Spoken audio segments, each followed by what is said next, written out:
All right, folks, welcome back to Getting In, a College Coach Conversation. We're off to part two of our listener Q&A. You can always send us questions at gettingin.voiceamerica@gmail.com. We've got Shannon Vasconcelos back here with me. I'm Ian Fisher, and we're going to go right into a finance question from Anisha. What if you're already in college and you need to negotiate? Now, I assume not negotiate grades, but let's negotiate finance. Yeah. Let me know. I'm not sure what to do because they increased my tuition by an extra $20,000.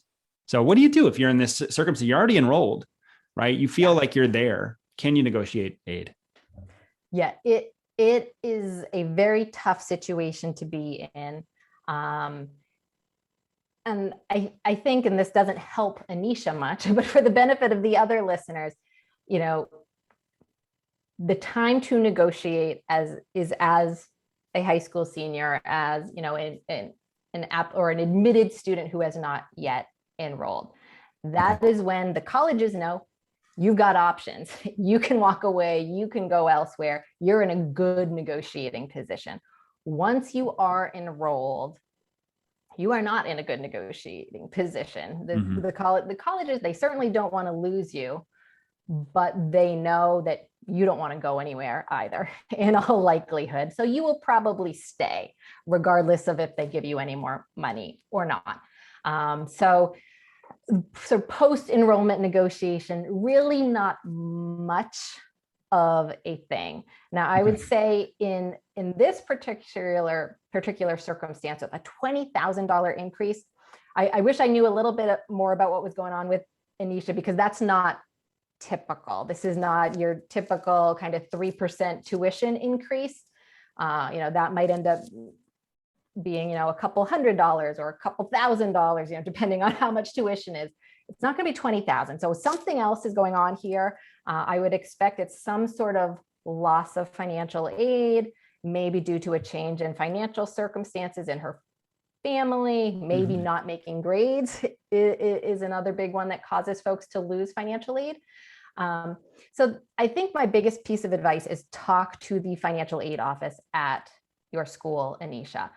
Depending on what it is, if it was academic reasons that you lost financial aid, those are often appealable. If you've got some special circumstances, you might be eligible for like a probationary semester and you can get aid back. If it's a financial change in your family, that might be appealable as well, depending on what it is. If it's you lost financial aid because your parents now make twice as much money, this year than they did last year, you might be, stuck paying the bill. But it could be other things. Maybe there was like a one-time gain, like a bonus that's not going to be repeated. Maybe parents got like a severance package that can really mess up financial aid. Sometimes when a parent loses a job, you might think they're going to be eligible for more financial aid, but because of a severance package, they're actually eligible for less. But if it's a one-time thing that's not going to be part of income moving forward, that's an appealable circumstance that the financial aid office might be able to look at. Financial aid office could also help you looking for some maybe endowed scholarships that the school has, where that you might qualify for as a continuing student that you didn't as a freshman student. Worst case scenario, they can help you, point you in the right direction of borrowing some loans if you need those to kind of make up any difference. Obviously, you'll have to decide if you can afford to take on that much more debt, not just this year, but assuming you're not a senior, in future years. But I think, again, not knowing the whole situation here, I would talk to the financial aid office. They can point you in the right direction. You could also talk to your academic department at the college, whatever your major department is. Sometimes individual departments have scholarship funding that they reserve for continuing students. So that's another resource to check out. You can also do a private scholarship search, look at professional associations associated with your field of study that sometimes provide some funding for continuing students. It's not likely to be $20,000. But sometimes you can pull in a little bit of funding that way. But I would say in short, post-enrollment negotiation, is not much of a thing, but talk to the financial aid office. They can help you out with some other options. Gotcha. Okay. Sounds good. Thanks, Shannon. Yeah. The next admissions questions, it's a little bit of a long one. It's from Patricia. Yes. Patricia says, my son is a rising senior at a large, highly competitive public high school. He was recently told by a school counselor that his SAT scores are too low for his GPA, so he shouldn't submit them. This is heartbreaking for him since he got private tutoring, worked diligently, and significantly raised his scores. Also, he was told that his SAT scores will be used by colleges to compare him to other applicants from our high school. So we should not make decisions about whether or not to submit scores based on our college's average SAT scores, but rather the average scores of other applicants from our school. Now, my son wants to major in computer engineering. His weighted GPA is 3.96 out of 5.0, unweighted 3.79 out of 4.0, and his SAT super score is 1340, which is broken down 720 math, 620 reading, writing. It just doesn't seem logical to me, says Patricia, to not submit a 720 math for an aspiring engineering major, which is why I'm struggling with his counselor's advice. Also, he scored 5 on his AP probability and statistics test, which we will submit. So my questions are, is it true that colleges are primarily comparing your scores to the other applicants from your high school? And do you think his scores are way too low for his GPA, and therefore he should not submit his scores to any school? Thanks so much. And I've been loving your show since my son's freshman year. Great. I hope I don't ruin that nice sign off there with the answer here. I think there are some kernels of truth in the advice that are coming from the counselor here, but I think it's not the whole picture. And I think it's lacking some context, right? So first of all, I think, this student, Patricia's son, has done a really great job in high school, right? A 3.79 unweighted GPA. That's an A- average. He's got really good scores, 720, 620. Those are objectively good scores. We're missing some of the context in terms of the schools that a student is looking at, right? And so, sometimes I'll draw an analogy, Shannon, where I'll say someone might say, we're going to buy a house and our budget is $400,000. Can we get a good house? And the answer to that question is, well, where are we looking, right? What kind of house do you want to get?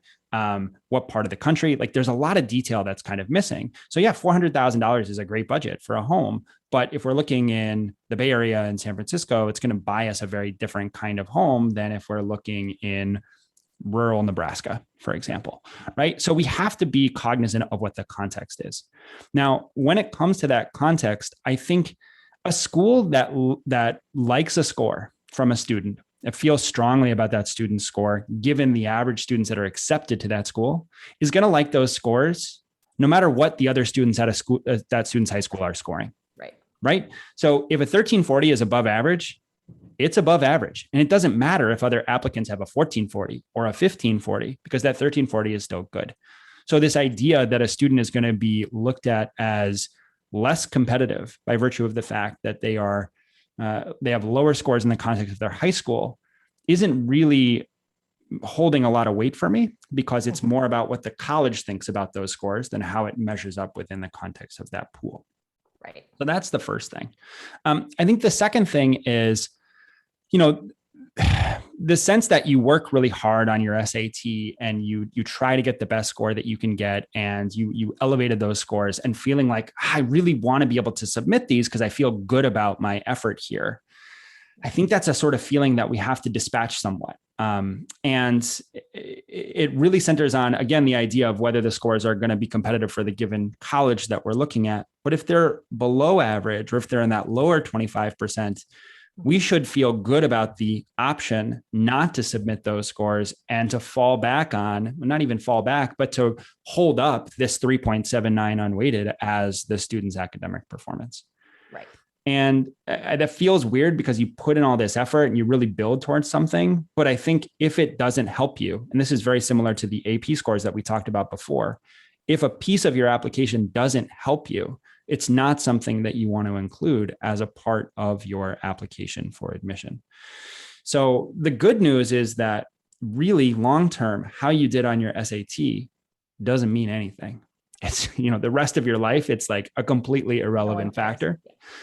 you still get the benefit of that work ethic, the experience of working towards something, of studying hard for something, which is an experience that you can apply towards future outcomes. And I would feel so much more proud of my accomplishments over 4 years in high school to earn a 3.79 than I would focus on a score that I got over a period of 3 or 4 hours on a weekend one day. Right. So I think we can get this like attachment to a score, say, I worked so hard, I want to include this. But really, it is a very cut and dried situation. Is this score above average at the school? If not, let's not send it. If it's below average, we're definitely going to withhold it. And then we're going to let the other content of the application stand up on its own. That makes total sense. And just because I know parents think this, tell me if they're right. To your first point, where it matters how the score looks at that college more than it looks in comparison to your high school. Do colleges have quotas for high schools? We only accept 2 students from this high school every year. Does that happen? I actually think that the role of a school group, which is what we called them when I read it read, is more pronounced at schools that are less selective than at schools that are more selective, right? So if I'm Harvard, I can accept whoever the heck I want because my admissions decisions don't make sense to outsiders in general, right? Like I'm denying valedictorians left and right. So I can do whatever I want in this context. When you're a school like Reed, where we are accepting 33 or 40% of applicants, we couldn't not accept the clear number 1 student in the school and then accept number 3 within an applicant profile because we like their essay better, because that sent the wrong message to that school. So what I think you're finding more often isn't that a school says we've got quotas here. They're just saying we want our admissions decisions to make sense in the context of this school group. When a counselor takes a look at that and says, gosh, they denied the number 1 kid in the class to take the number 73 kid in the class. Why? Why would they do that? So usually it's not about cutting off the list and saying, we only take the top 3. It's about saying, if we're going to take number 4 and number 5, we also want to take a look at number 1, 2, and 3 to make sure that there's something that makes sense within the context of this overall school group. So it's just about effectively communicating to counselors what that looks like. And I think with Patricia's school, this is a large, competitive public high school where I think that the volume of applicants year over year is probably so large that there isn't that kind of detail within the school group. And bigger universities aren't going to look quite as carefully at that either, in the way that smaller schools are. Yep, makes sense. Shannon, I'm nervous that we have 2 minutes left and we've got an opportunity for a question. What should we do? Do you want to just riff on like financial advice that people need to have on the first week of August? Like anything that you want people to take away? Yeah, I guess it's a good time. The bills are due for the first semester. Most schools the first week in August. So if you haven't got your bill taken care of yet, make sure you do so. If there are loans you have to borrow, get that paperwork in. You don't want to be college expensive enough. You don't want to be hit with late fines. If you truly can't afford a certain school, you can still turn back. It is not too late. So I'll throw that point out there as well. But yeah, now's the time. Make sure you're prepared and prepared to pay for all 4 years. That's great. And this is the week that the Common Application launches for students who are applying this fall. So keep an eye out for that on the admission side. Next week, we've got another great show. We'll have Sally in the hosting chair. It's not actually this chair. It's another chair way over on the other side of the country, but she's hosting. They'll be talking about how to research majors with a screen share with our research maven, Elise Krantz. We'll be talking about the pros and cons of early year applications to college and some personal finance 101, finance tips for new college graduates. So if you've got somebody who's getting ready to enter the workforce, have them listen to our show next week. We'll have some great tips for them. Until then, Shannon, thanks for being on, supporting all of the work that we do here with the podcast every single week. Thank you all for listening, and we'll be back next week with another great episode. Have a great weekend.